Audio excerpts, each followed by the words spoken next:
Have you ever tried to animate a fight scene and become upset on how stiff and rigid it becomes? Then you could probably do with some fight animation fundamentals like the importance of good posing and making sure the character seems properly weighted, how to make a punch or kick feel realistic, or how to make someone fall and get up, and much more. All of which will be taught in this free series of videos right here on YouTube in its entirety. By the time you finish, you would have learned some very valuable skills so you can animate a fight scene by yourself. Now I know you're excited to jump right into animation, but this is part 1 of the series, so I want to explain what you will learn and won't learn. Now, these lessons are for beginners of animation, but not necessarily beginners of 3D in general. I'll be explaining animation principles and processes, but not how to use the 3D program itself. There are great tutorials right here on YouTube that can get you started on how to use your program of choice, and then you can move on from here to get started. But I will be going over some fight scene basics like punching, kicking, jumping, and falling. I created a worksheet checklist of what this series will cover. The link to that is in the description. It would also enter you into an email list that will be separate from the other lists that I have, as it would only update you on this particular series, and it's a great place to let me know your feedback on how you like the course. This is the first time I'm doing something like this, so if the response is good, I can create another series on how to put this all together into a scene, but I want to cater to the ones who are virtually starting from scratch. Also, a bonus for anyone who takes action when this comes out, you can win a free animation critique by me of your animation. All you need to do is join my Discord and post your animation in our critique category. I will announce the winner the following week when the next video releases. Now, I animate using Autodesk Maya, but a good thing when it comes to animation, the skills I'll be teaching here can be used cross-platform. So if you use Blender, 3ds Max, Cinema 4D, or whichever program you are comfortable with, you'll be able to follow along. Now, we need to get a couple of things right before we get started. First thing we need is a model and then get it rigged. If you already have your own model and rig, skip to this part of the video to start the tutorial. The model I am using is of Black Panther. I linked where I found it in the description. I have a video where I explain some great places to get some free 3D models as well, so feel free to explore if you want to use a different model than the King of Wakanda.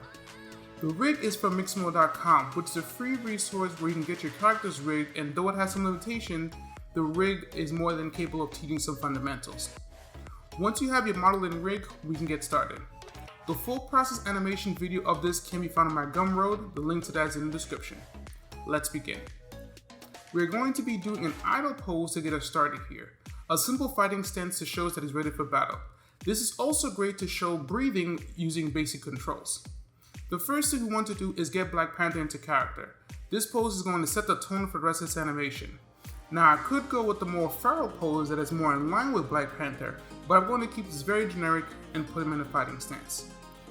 Now if you've ever taken a martial arts class before, you know it's left leg forward, legs shoulder width apart, arms up to strike and block while facing your opponent.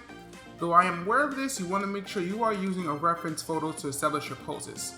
That way you can get a full grasp of exactly what's happening. A weak pose, also known as a peel to the 12 principles animation, means weak animation. The pose should be able to tell what the character is doing or about to do.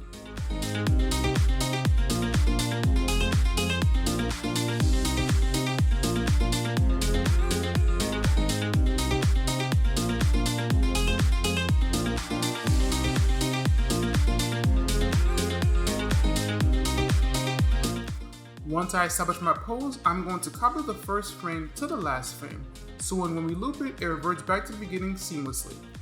I start with 30 frames but quickly realize that it's too quick and I push the last frame to 50. Then I pick frame 21 to bring my hips up to simulate a breathing out of motion.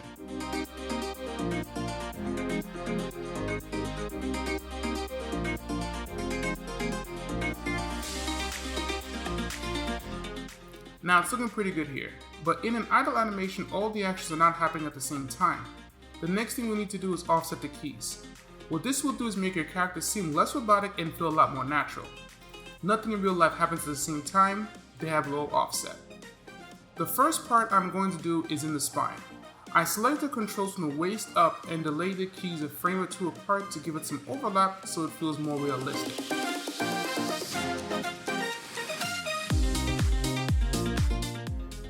Next, I go for the head. Same idea as the spine. I just want to make sure it feels that the head is following the weight of the spine instead of doing its own thing.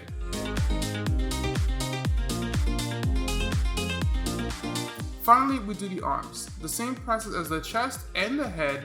Now the tricky thing here is to make sure that the arms do share the same offset. So what I do is offset the arms forward and the other one backwards. This way the left arm for me looks as if it moves a little quicker than the right, but the right arm is not moving the same as the chest and the body. Once we're done with that, I'm going to go back to all of my controls and open up the graph editor. That way I can smooth the curves so when the idle animation loops, it feels seamless. Once I am done with that, we finish with this.